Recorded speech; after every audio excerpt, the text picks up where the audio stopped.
Bonjour Monsieur Franck ici et merci de nous faire l'honneur de votre présence une fois de plus pour éclairer nos téléspectateurs et nos auditeurs par vos analyses que nous savons toujours très pertinentes. Bonjour, merci pour l'invitation. Alors, nous sommes en 2025, une année purement électorale. Beaucoup de candidats sont en mouvement et on a également constaté que votre mouvement Stand Up for Cameroun, dont vous êtes le co-leader, est également en campagne. De quelle campagne s'agit-il?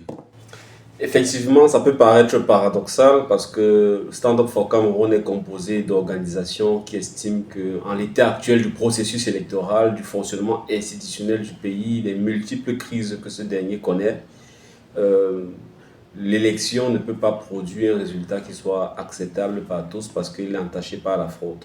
Donc nous avons, pour notre part, suspendu notre participation à l'élection et prônons une transition politique, un changement par une mobilisation populaire non violente, telle qu'on a pu l'observer dans des pays tels que le Burkina, tels que la Tunisie et l'Égypte. Donc, nous disons que pendant cette période électorale, le travail que nous aurons à faire va continuer à mobiliser les Camerounais autour de cette voie. Et le thème que nous nous sommes donné, c'est celui de balayons le Cameroun. Parce que comme on le voit, sur tous les plans, au niveau symbolique comme au niveau physique, le Cameroun est véritablement dans une extrême saleté.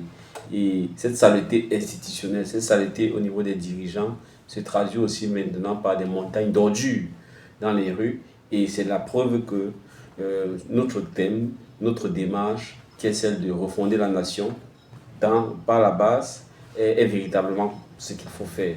Donc, balayons le Cameroun, c'est notre ambition de travailler à ce que les Camerounais aillent à l'essentiel, refonder l'État du Cameroun.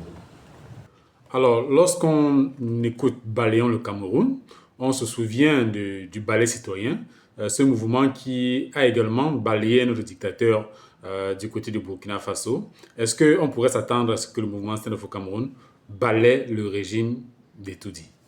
Évidemment, le Cameroun n'est pas le Burkina, mais le Burkina, comme le Cameroun, sont des pays d'Afrique et ce sont des pays qui doivent se parler. Autant les Omiobé et Neswandje ont inspiré d'autres révolutionnaires à travers l'Afrique, autant Sankara nous parle aujourd'hui. Nous avons en commun avec le ballet citoyen, tous te dit qu'il faut balayer nos pays. Nous sommes tous des mouvements citoyens et nous estimons que le pouvoir du peuple est le pouvoir ultime et que quand ce dernier se lève, quand il agit, les choses nécessairement doivent changer. Maintenant, la trajectoire que nous souhaitons pour notre pays a des éléments similaires à ce qui s'est passé dans le Burkina, mais bien sûr, il y a des éléments que nous ne souhaitons pas reproduire et qui sont spécifiques au Cameroun. Notamment, nous souhaitons effectivement que le peuple prenne son pouvoir et balayer le régime UNC-RDPC qui est au pouvoir depuis la pseudo-indépendance et parachève l'œuvre des nationalistes en refondant l'État du Cameroun. Nous voulons que ça se fasse sans effusion de sang. Nous voulons que ça se fasse le plus rapidement possible avant ou après le cycle pseudo-électoral actuel. Mais nous ne souhaitons pas que par la suite ça engendre une gouvernance qui n'arrive pas à résoudre fondamentalement les problèmes. Parce que le but de la refondation de l'État, c'est d'avoir un pays qui est debout et qui remplit ses missions au bénéfice de ses populations. Ce qui n'est malheureusement pas le cas au Burkina actuellement. Alors, Monsieur Franck, ici, cette campagne Balayons le Cameroun a connu son lancement officiel le 28 février 2025. Et nous nous souvenons que le mouvement Stand Up for Cameroun, chaque année, du 23 au 28 février, célèbre les martyrs. Et à l'occasion de la célébration des autres martyrs, vous avez cette année jumelé avec le lancement de la campagne Balayons le Cameroun. Est-ce qu'il y a un signe, est-ce qu'il y a une signification pour ce jumelage? Effectivement, nous estimons, dans notre lecture à Stand-up, que le Cameroun est passé par plusieurs phases historiques. Les phases fondatrices de l'État du Cameroun, telles que nous le connaissons, ont été inaugurées par des héros tels que Douala Mangabel, Ngoussodine, Martin Paul Samba, qui ont résisté à la pénétration coloniale.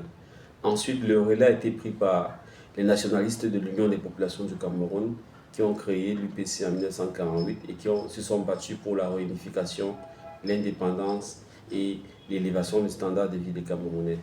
Mais malheureusement, c'est Ahidjo, un néocolon, qui a accédé au pouvoir, qui a instauré une dictature. Et pendant cette période, il y a eu une troisième vague de militants, de résistants qui sont battus pour le retour au multipartisme, à la démocratie, à un état de droit. Depuis les années 90, nous avons réamorcé l'ouverture démocratique à travers le multipartisme de façade, avec un État qui continue malheureusement à forcer le jeu.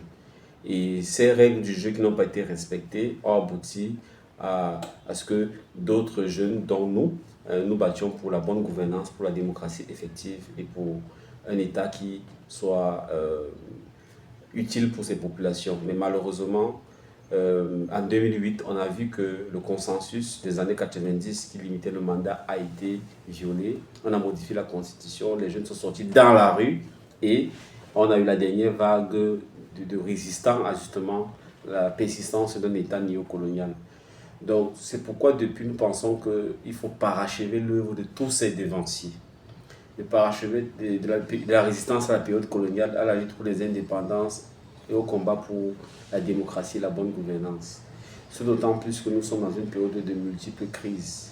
Donc le lancement ce 28 février, c'est pour que vous nous rappeliez que notre action s'inscrit dans une continuité historique et notre mission en tant que génération, c'est de parachever l'œuvre de tous ces dévanciers en débarrassant le pays d'une élite au service d'intérêts étrangers et en mettant en place un État qui reflète vraiment la souveraineté populaire.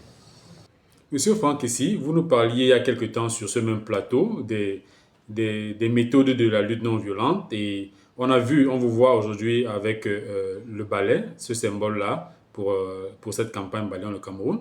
Et on se souvient qu'au Burkina, par exemple, on a vu des femmes avec des louches. Au Sénégal, on a vu le mouvement Y en a marre avec des casseroles.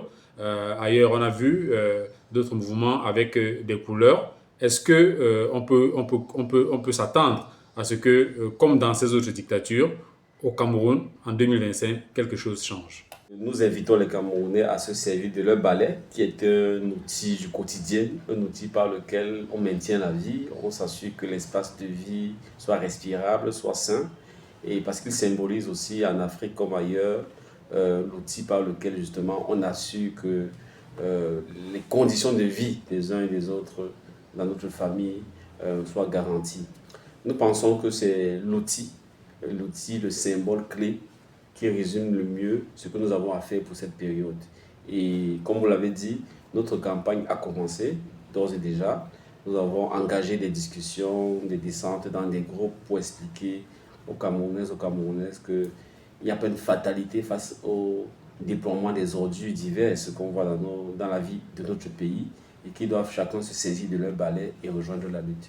Donc on espère que la masse critique sera constituée grâce à cette prise de conscience et aboutira à des actions d'envergure qui infléchissent le système actuel des choses.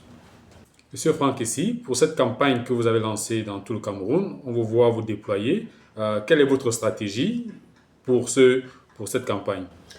Elle est assez simple. Il faut construire le pouvoir du peuple camerounais. Ça veut dire que construire le pouvoir de chaque citoyen. Et ça veut aussi dire simplement informer, former, organiser et faire agir les Camerounais sur les problèmes qui les préoccupent.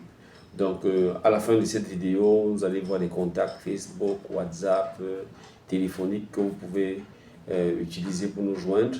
Nous organisons tous les vendredis, tous les samedis des activités d'information, café politique et citoyen pour édifier sur un certain nombre de sujets. Nous faisons des formations citoyennes, des formations politiques, des formations à l'action organisées. Et pour ceux même qui ne veulent pas nous rejoindre, mais qui sont déjà en lutte pour défendre leurs droits et intérêts, vous pouvez trouver en nous des partenaires pour partager des expériences, partager des outils, vous conseiller, vous aider à structurer votre lutte pour qu'elle puisse aboutir. Nous pensons que la qualité du pouvoir dépend de la qualité des contre-pouvoirs. Et les contre-pouvoirs sont portés par les citoyens. Plus on aura des citoyens éclairés, actifs et formés, plus on aura un changement qui va se produire au niveau de la gouvernance, tant nationale que locale. C'est la raison pour laquelle tous les vendredis, nous appelons les Camerounais qui en ont marre de se mettre en noir comme nous le sommes, d'avoir le symbole de leur balai et d'apporter la bonne parole, la parole énergisante de la nécessité de l'action à leurs proches, à leurs collègues, à leurs voisins et constituer avec eux ce réseau de personnes qui va agir pour qu'on ne nous vole pas notre présent, on ne nous vole pas notre avenir.